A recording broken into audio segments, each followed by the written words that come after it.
fait, ça n'est pas de l'ordre de la croyance, mais plutôt de la pratique. J'ai constaté dans ma longue carrière professionnelle que on ne s'attachait depuis 30 ans qu'à analyser les chiffres d'une entreprise.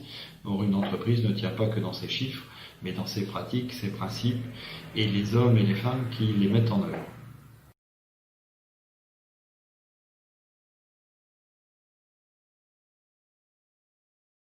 Alors justement, j'ai participé au tout début de ma carrière à la création des tout premiers produits financiers, SICA, fonds communs, il y a déjà très longtemps, mais qui devaient être uniquement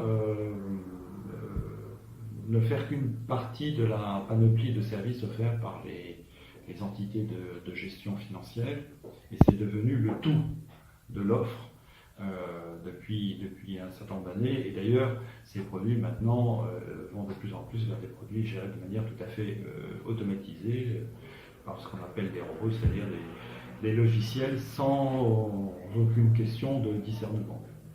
Ayant anticipé ça il y a déjà plus de 20 ans, j'ai voulu justement revenir à une approche, je dirais, raisonnable, raisonnée et traditionnelle, de bon sens, pour comprendre le fonctionnement d'une entreprise, comprendre ses atouts et surtout sa manière de réagir dans telle ou telle situation qui peuvent être des situations difficiles.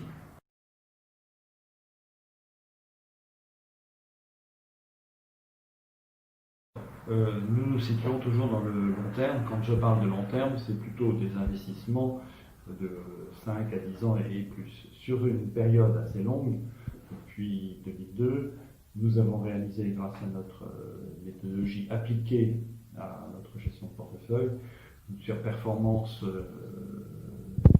sensible de plus de 50% par rapport aux grands indices français. Donc effectivement, cette méthodologie n'est pas une baguette magique, une recette magique. Elle nous permet de percevoir des inflexions. À la fois quand l'entreprise nous propose un plan de redéploiement, et justement notre méthodologie nous permet de vérifier si ce plan se déroule selon ce qui a été annoncé. Et notre méthodologie nous permet aussi de voir des inflexions qui seraient négatives. Mais ça n'est pas une recette magique. Il peut arriver que nous nous trompions, nous sommes les hommes et les femmes,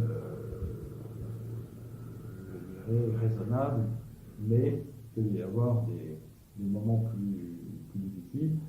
En moyenne, c'est plutôt très efficace.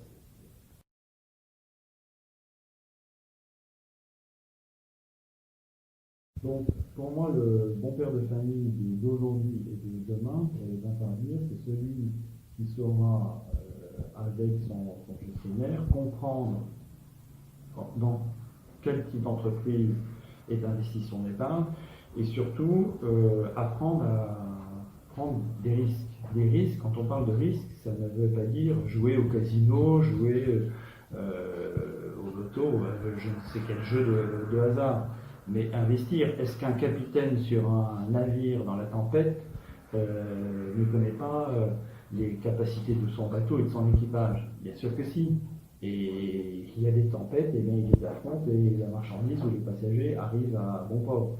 C'est ça l'attitude du bon père de famille, c'est s'associer à une équipe qui va affronter les éléments. Évidemment, tout le monde est grand capitaine quand la mer est vive, mais elle n'est pas toujours vive. Merci beaucoup, Hubert Pancade.